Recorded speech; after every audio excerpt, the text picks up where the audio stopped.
안녕하세요. 몇 년 전 아주 놀라운 일이 저에게 일어나서 한번 사연을 써볼까 합니다. 저는 30대 후반의 남자이고 의사입니다. 오늘 들려드릴 이야기는 제가 의대를 다니는 동안 있었던 이야기인데요. 지금 생각해보면 정말 저에게 천사가 왔다 갔나 싶은 생각이 저절로 납니다. 우선 저는 시골에서 태어나고 자랐어요. 정말 건물 하나 없고 할머니, 할아버지들만 있는 주택만 있었죠. 저는 그곳에서 혼자만 어린아이였고 할머니, 할아버지들의 예쁨만 받고 살아가는 사람이었습니다. 동네 어르신들은 저를 다 알고 계셨고 저는 매일 재롱을 부리는 귀여운 소년이었죠. 학교도 하나밖에 없었는데 거기는 학급 수도 적었고 친구들도 많이 없어서 다 아는 사람들이었어요. 저는 한 번도 서울 같은 도시로 놀러를 가본 적이 없고 저희 동네를 벗어나면 낯선 곳에서 적응을 잘 못했기 때문에 항상 저희 동네 안에 있었습니다. 그런데 제가 한번 저희 동네를 드디어 벗어나야겠다고 생각한 적이 있어요. 제가 바로 의사를 꿈꾸기 시작하면서부터입니다. 초등학생 때까지는 그래도 하루 종일 놀기만 했는데 중학생이 되고 진로에 대해 고민을 하니 의사가 되고 싶더라고요. 사실 저희 아버지가 몸이 많이 편찮으신데 아버지 같은 아픈 사람을 치료해 줄 수 있는 의사가 되고 싶었습니다. 그리고 의사가 되기 위해서 공부를 열심히 했고 나름 저희 동네에서는 제가 공부를 제일 잘했어요. 저희 동네는 TV도 없고 휴대폰도 없는 아주 시골이라서 아무것도 모른 채 저는 세상에서 제가 제일 공부를 잘하는 줄 알았습니다. 아무튼 의사가 되려면 고등학교는 좋은 곳으로 진학을 해야 했어요. 저는 학비가 걱정이 되어서 부모님께 말씀드리는 걸 망설이고 있었지만 어머니와 아버지는 우리 아들 하고 싶은 거 다 지원해 줄게 라고 하시면서 저를 서울로 보내주셨습니다. 나이 30이 넘어도 그 시절 서울에 처음 왔을 때의 충격은 아직도 생생합니다. 건물은 하늘을 찌를 것처럼 아주 높았고 사람들도 너무 많고 교통도 혼잡했죠. 정말 정신이 없었고 당장이라도 고향에 내려가고 싶었습니다. 그치만 저는 의사라는 꿈 하나만을 가지고 서울에 올라왔고 당당히 서울에 있는 유명한 사립학교에 입학하여 기숙사에서 지내게 되었어요. 저는 시골에서 올라와서 그런지 친구들이 항상 휴대폰이라는 걸 가지고 있더라고요.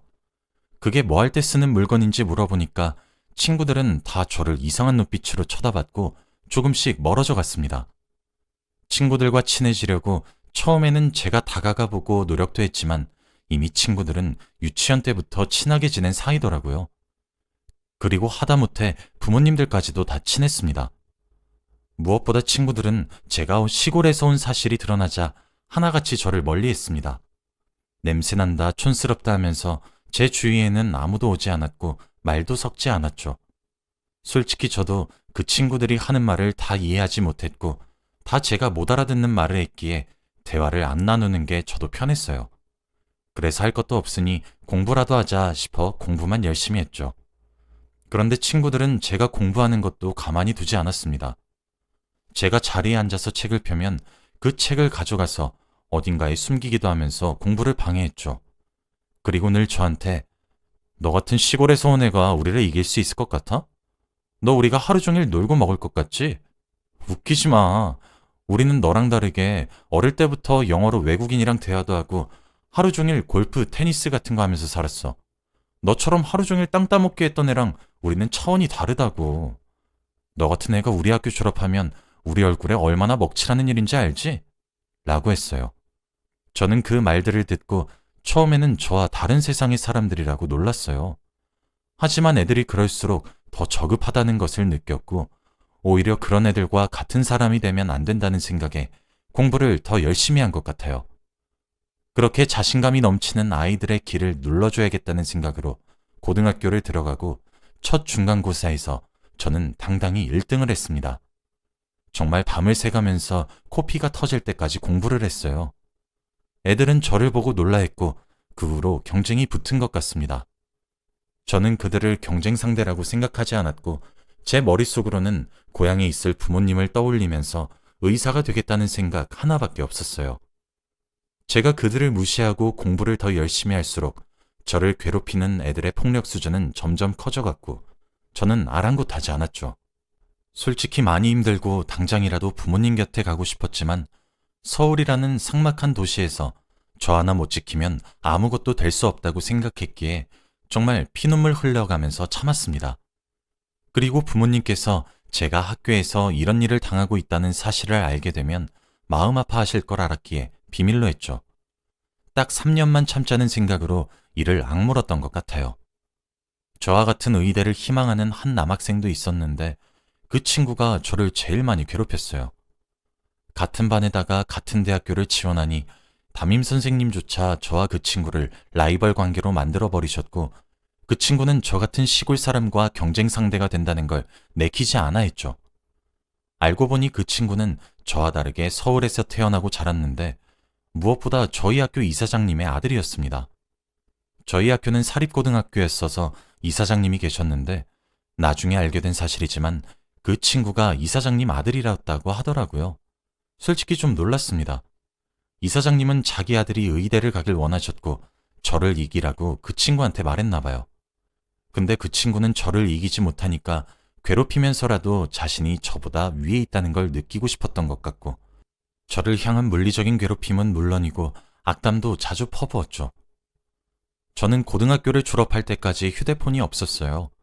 그래서 아이들과 연락도 하지 않았는데 그러다 보니 저는 항상 학교에서 직접적으로 그들에게 욕을 먹어야 했습니다.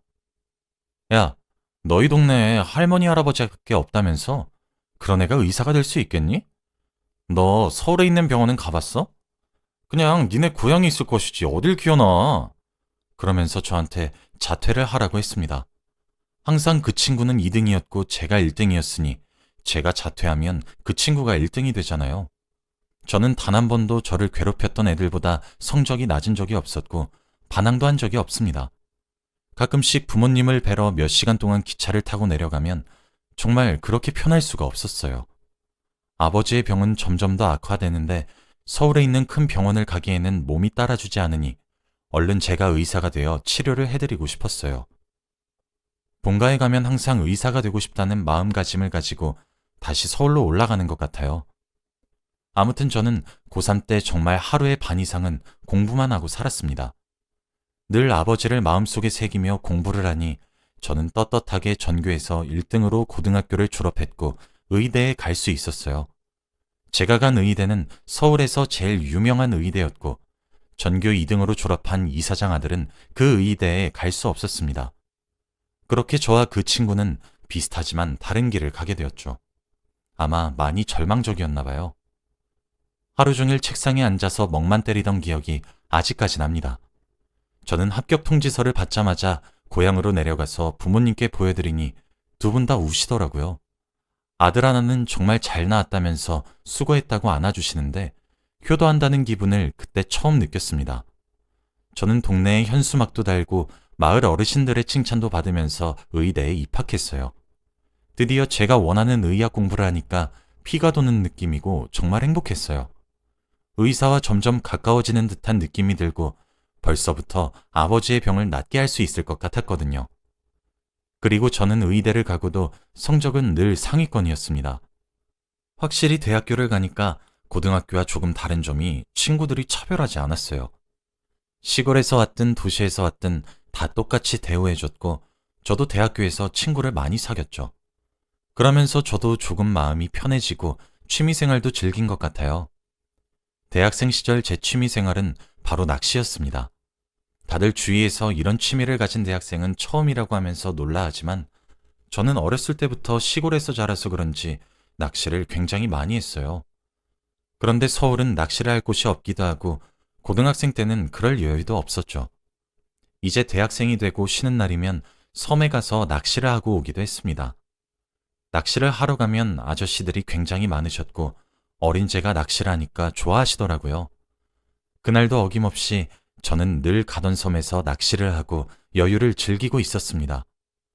그곳에는 낚시를 하는 사람들이 굉장히 많았고 다 하나같이 풍경을 바라보며 낚시를 즐기고 있었죠.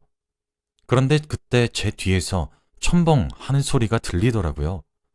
저는 처음에 바위 위에서 낚시를 하니까 뭐가 떨어졌나 보다 했는데 갑자기 사람들이 비명을 지르는 게 아니겠어요? 저는 놀라서 뒤를 쳐다보니 사람이 떨어졌다고 했습니다.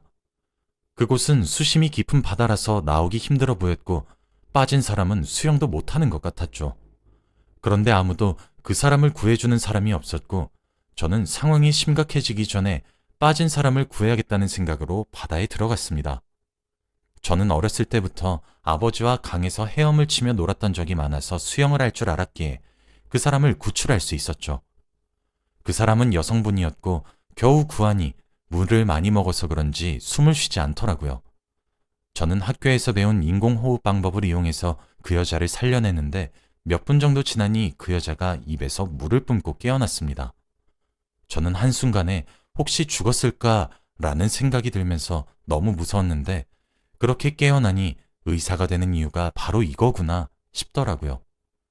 그 여자가 깨어나니 낚시를 하던 사람들이 전부 다 박수를 쳤습니다. 그 여자도 저한테 고맙다고 했죠. 그리고 저희는 그날부터 친해졌습니다. 그 여자는 신기하게 저처럼 낚시가 취미라고 하더라고요. 요즘 일이 바빠서 낚시를 많이 못했는데 오랜만에 낚시를 하다가 이런 일이 생겨서 정말 놀랐다며 살려주셔서 고맙다고 했습니다. 그 여자가 정확히 무슨 일을 하는지는 모르겠지만 얼굴이 정말 예뻤어요. 태어나서 그렇게 예쁜 사람은 처음 봤습니다. 그렇게 그날 저는 그녀와 함께 낚시를 하고 해가 질 때쯤 배를 타고 헤어졌어요.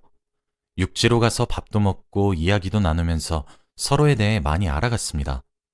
한 번도 저의 속마음을 다 이야기해준 사람이 없었는데 그녀와 이야기라니 제 마음속에 묵혀있던 말들이 다 나오더라고요. 그래서 어릴 적에 있었던 일이나 힘들었던 일들을 다 이야기했더니 그녀는 저를 위로해주고 충고도 많이 해주었어요. 대학생 때도 저는 휴대폰이 있었기 때문에 그 여자와 전화번호를 주고받았고 저희는 헤어졌죠. 그리고 자주 연락하면서 만나기도 했고 특히 낚시를 많이 다녔습니다. 사람들도 없고 조용한 곳에 가서 낚시를 하니까 정말 좋더라고요. 그리고 제가 시골에서 살았던 것도 알아서 저희 부모님한테도 소개시켜드렸습니다. 그녀는 평생 서울에서 살아서 이런 정겨운 시골에서 살고 싶다고 말했고 일이 끝나면 바로 시골로 내려가서 살 거라고 하더군요. 생긴 건 완전 도시 여자처럼 생겨서 시골의 분위기를 별로 안 좋아할 줄 알았지만 이렇게 좋아하니 고마웠습니다. 그녀와 같이 여행도 다니고 이야기도 많이 하다 보니까 저도 모르게 그녀가 좋아진 것 같아요. 그녀는 저를 친구로만 생각하고 있는 것 같았지만 저도 그러면 안 된다는 걸 알면서 제 마음을 감출 수 없더라고요. 그래도 제가 여기서 마음을 고백해버리면 그녀와 친구 사이도 되지 못할 것 같아서 참았습니다. 그렇게 한 몇 년 동안 친구로 지낸 것 같아요. 그동안 그녀는 일이 너무 많아졌다면서 저와 만나는 시간이 줄어들었고 저도 의대 공부 때문에 너무 바빠서 연락하기도 힘들었죠. 그래도 한 달에 한 번씩은 꼭 만나서 카페를 가거나 밥을 먹기도 했습니다. 그렇게 저희는 20대 후반이 된 것 같아요. 그런데 어느 날 제가 강의실에서 수업 전에 공부를 하고 있는데 갑자기 한 친구가 저를 부르더라고요. 그러면서 밖에 누군가 저를 기다린다고 했습니다. 저는 누군가 싶어서 나가보니 그녀가 서 있더라고요. 그래서 왜 왔냐고 물으니 그녀가 하는 말은 정말 충격적이었어요. 나 당분간 너 못 만나 라고 하더군요. 그러면서 저한테 그동안 고마웠다고 저를 꼭 안아주었습니다. 그곳에는 사람들이 많았는데 다들 저와 그녀를 보고 뭐야? 이러면서 그녀의 이름을 막 말하는 거 있죠? 저는 그녀의 이름을 이 사람들이 어떻게 알지 싶으면서 당황스러워하고 있는데 그녀는 저에게 그때 구해줘서 너무 고맙다고 말해주었고 저한테 편지 한 장을 준 뒤 자리를 떠났습니다. 친구들은 저에게 다가와서 그녀와 제가 무슨 사이냐고 묻더라고요. 저는 그 친구들에게 너희는 걔 이름 어떻게 아는데? 라고 물었죠. 그런데 애들은 당황하는 듯 했죠. 너 저 사람 누군지 몰라? 무슨 소리야. 쟤 내 친구야. 아니, 너 TV 안 봐? 응, 안 보는데. 아니, 저 사람 요즘 엄청 유명한 배우잖아. 저는 친구의 말을 듣고 엄청 놀랐어요. 그녀가 유명한 배우라니. 저는 TV도 보지 않고 드라마나 영화에 아무런 관심이 없어서 몰랐습니다. 제가 몇 년 동안 친하게 지내고 늘 낚시를 갔다가 밥을 먹고 카페에 가던 그녀가 연예인이래요. 그리고 요즘 엄청 유명한 친구라고 합니다. 저는 그 놀람이 아직까지 잊혀지지 않아요. 그녀가 저한테 준 편지를 읽어보니 그냥 고맙다는 말과 자신의 이름을 인터넷에 검색해 보라는 말과 그리고 꼭 다시 만났으면 좋겠다는 말밖에 없었어요. 왜 못 만나는지 알려주지 않았지만 저는 그녀가 허튼 짓은 하지 않을 걸 알았기에 굳이 연락해서 물어보지도 않았습니다. 그리고 저는 의대를 졸업하고 의사가 되었고 아버지의 병을 치료할 수 있게 되었습니다. 그런데 그때 저는 한창 인턴이라 너무 바쁘고 고향에 내려갈 여유가 없었어요. 저희 아버지는 한시가 급한 상황이고 당장이라도 서울에 있는 대학병원으로 와서 수술을 하셔야 했죠. 그런데 동료 인턴이 갑자기 저에게 와서 너희 아버지 우리 병원에 입원하셨다며? 얼른 가봐 라고 하더라고요. 저는 갑자기 이게 무슨 일인가 싶어서 아버지가 혹시 사고라도 나셨나는 생각에 급히 아버지의 병실을 안내받고 달려갔어요. 그런데 거기서는 아버지와 어머니가 행복하게 과일을 드시고 계시더라고요. 저는 너무 놀라서 이게 어떻게 된 일인지 아버지에게 물어보니 아버지의 말씀은 정말 놀라웠어요. 저희 병원은 수술을 하기 위해서 몇 달 전부터 예약을 해야 하는데 그녀가 저희 병원 원장님과 친분이 있어서 아버지의 수술 날짜를 잡아주셨고 병원장님께서 친히 저희 아버지의 수술을 해주셨대요. 몇 년 전부터 저와 만나지 않았던 그녀는 얼마 전 저 몰래 제 고향으로 내려가서 아버지께 수술을 해드릴 테니 병원으로 가자고 했고 그렇게 와서 수술을 한 거래요. 그리고 그 친구는 방금 해외로 가기 위해 공항으로 갔다고 합니다. 저는 수술비도 걱정이 되었고 차도 없어서 아버지를 병원까지 데리고 오는 것도 너무 고민이 되었는데 그녀는 끝까지 저한테 천사 같은 일만 하고 갔어요. 그리고 나중에 알게 된 사실이 그녀가 많이 아팠다는 겁니다. 아버지와 어머니가 그녀를 제일 최근에 본 사람이니 그대로였냐고 물어봤어요. 저는 몇 년 전부터 본 적이 없으니 궁금했거든요. 그런데 아버지와 어머니는 말을 망설이는 듯한 눈빛을 주고받다가 결국 한숨을 쉬시더군요. 그러면서 이건 너한테 말하지 말라고 했는데 라고 하며 고민을 하다가 말씀해 주셨습니다. 그녀는 많이 아프다고 하더라고요. 한국에 있으면 자신의 사생활이 다 노출되는 게 싫어서 미국으로 가는 거라고. 너한테 못 만나고 한 뒤로 몇 년 동안 치료를 받았다가 이제 외국으로 가서 쉬고 싶대.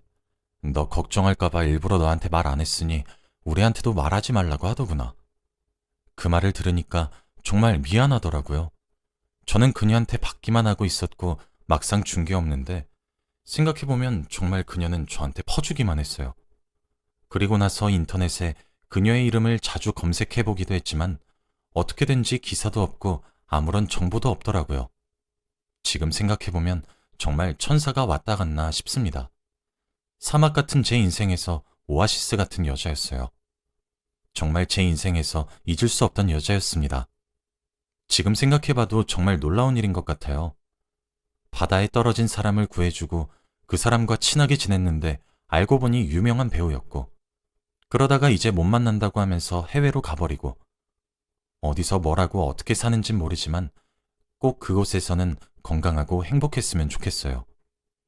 여러분도 혹시 저와 같은 일이 있었나요? 저희 가족은 몇 년이 지난 지금까지도 그녀의 이야기를 합니다. 정말 보고 싶어요.